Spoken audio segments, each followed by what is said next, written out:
పేరు చెప్తా, మీరు జాగ్రత్తగా వినండి. నచ్చినట్ల తాగల్లా, ఇదేరా జీవితం అంటే. నాకు తాగమందే నాకు దేవుడు. నిజం చెప్పినారా మామ?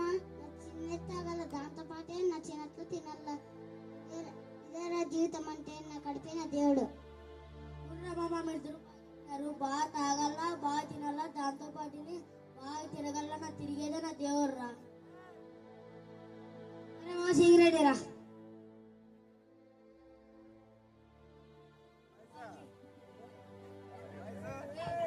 అందరికీ వందనాలన్నా. మేము చర్చి తరపు నుంచి వచ్చాము.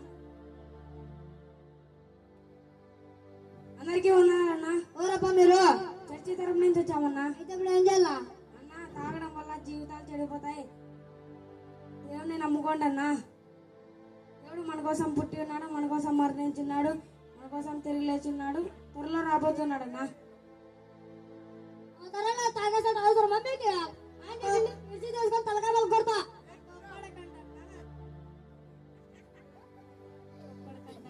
చెప్పన్నా.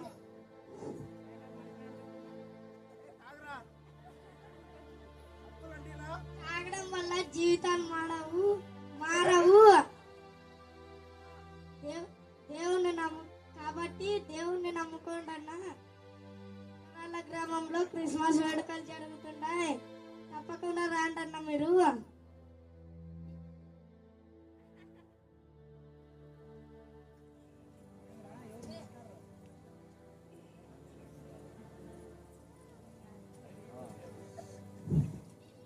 ఇవి సరే సుడతాం పో.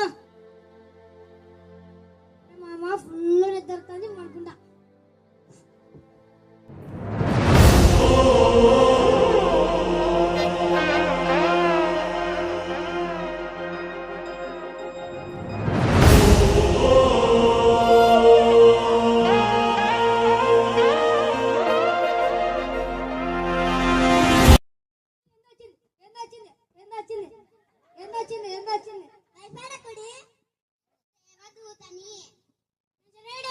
మీ కొరకు పుట్టి ఉన్నాడు.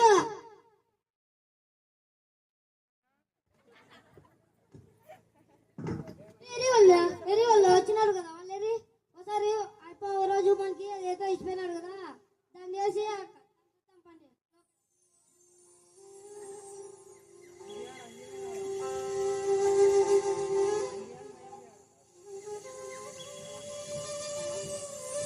అయ్యా అన్నా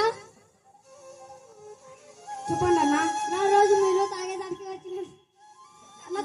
వచ్చినారు కదన్నా. ఆ రోజు మేము అట్లా అనుకుంటేనే ఏందో తెల్లగా వచ్చిందన్నా. ఏందన్నా అది?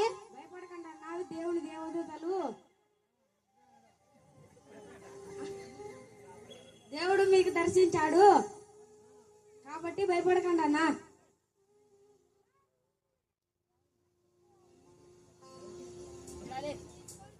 దేవుడు మీతో మాట్లాడతాడు.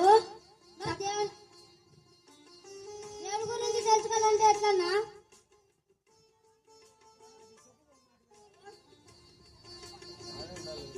ఇది తీసుకోండి అన్న, దేవుడు మీతో మాట్లాడతాడు. తప్పకుండా రాండి. ప్రతి ఆదివారం మన చర్చిలో ప్రార్థన జరుగుతుంది, మీరందరూ తప్పక రాండి అన్న. సరే వస్తావన్నా.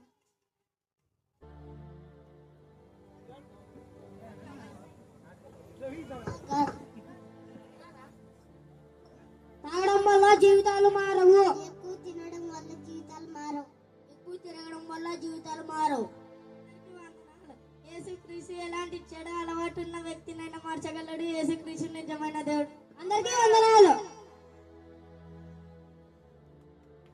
క్రిస్మస్ అంటే మన కొరకు దేవుడు పుట్టి ఉన్నాడు, మన కొరకు చనిపోయినాడు, మన కొరకు తిరిగి లేచున్నాడు, త్వరలో రాబోతున్నాడు.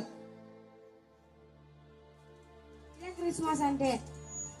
అందరికీ క్రిస్మస్ శుభాకాంక్షలు. అందరికీ వందనాలు.